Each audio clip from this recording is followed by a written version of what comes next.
Nagbigay tulong ang mga banateros sa ilang residente sa Maynila na iniinda ang patuloy na pagtaas naman ng mga bilihin. Naritong balita ni Jason Rubrico.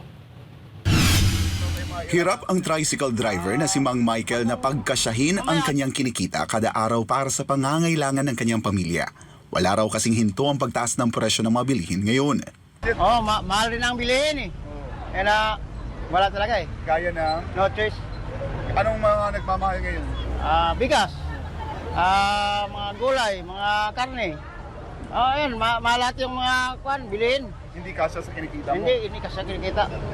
Ang iniinda ni Mang Michael ay siya ring hinaing ng iba pang mga residente ng Barangay 321 Zone 32 sa lungsod ng Maynila. Hirap na kasi maliit lang yung sinisweldo ko, 6,000 o kulang pa, magbabayad pa ako sa bahay. O, diba? Ang taas ng kape, asukal, kuryente, o, diba? Tubig. So, tipid na tipid ka talaga. Mahirap.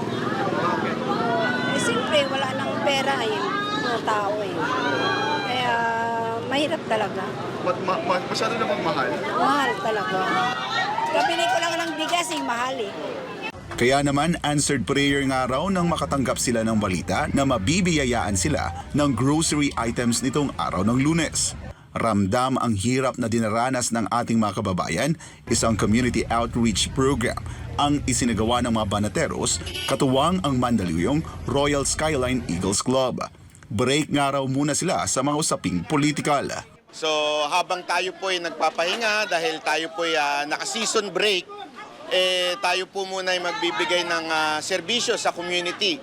So ang Banateros, ang SMNI ay hindi lamang po kami ay nasa kokomento ng politika, kami po ay tulad ng nahawa po kami kay Pastor Kibuloy, ang KOJC, na magbigay ng serbisyo sa ating society. Hindi lang tayo basta banat lang ng banat sa gobyerno. Kailangan magpakita rin tayo ng initiative na makatulong din tayo sa kapwa natin. Hindi naman kailangang malaki, maliit o malaki, ano lang naman yan. Isa pa rin naman ang ang paningin ng taas tungkol diyan. Dito po tayo sa Barangay 321, Zone 32, dito po sa Santa Cruz, District 3 ng Maynila, para magbigay po ng munting kasiyahan po para sa ating mga kasamahan po dito. Kaya tayo po ay nasisiyahan, nagagalak sa blessing na dumating sa atin sa araw na ito na ipapamahagi po natin sa kanila.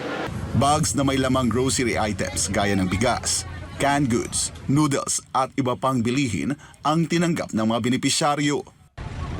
Namimigay tayo kasi ang hirap, ang taas na ng presyo ng mga bilihin. Maraming nangangailangan. So, mas maganda, share your blessing. Ika nga, di ba? So, kung meron tayong konti, yung konti, pwede mo paramihin, di ba? Ginawa yan, Ilang isda at ilang tinapay, nagpakain ng 5,000 plus, no? So, yung kakapiranggot na meron tayo, pamigay natin. Importante, makatulong tayo sa iba na mas kapos kesa sa atin.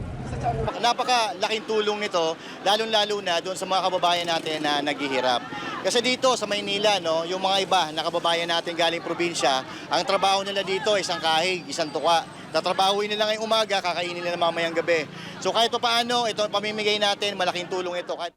Malaking bagay lalo na yung mga nasa ibaba ng komunidad natin ngayon dahil talagang alam naman natin sobrang lahat nagmamahal. Actually, ang commitment talaga ng Eagle sa community is community service. Talagang nabuo yung grupo para gumawa ng community service, tumulong. Malaki naman ang pasasalamat ng mga residente sa grocery items na kanilang tinanggap na alilay malaking tulong para mairaos ang pangangailangan ng kanilang pamilya. Malaking tulong sa akin to, sa pamilya ko. Kasi may bigas na ako, hindi na ako bibili. Siguro mga 2 o 3 araw, pwede na rin, di ba? Isa, Malaking tulong malaki na rin tulong. Bakit? Malaki rin ang tulong. Bakit po? Siyempre, may bigas, may nilata.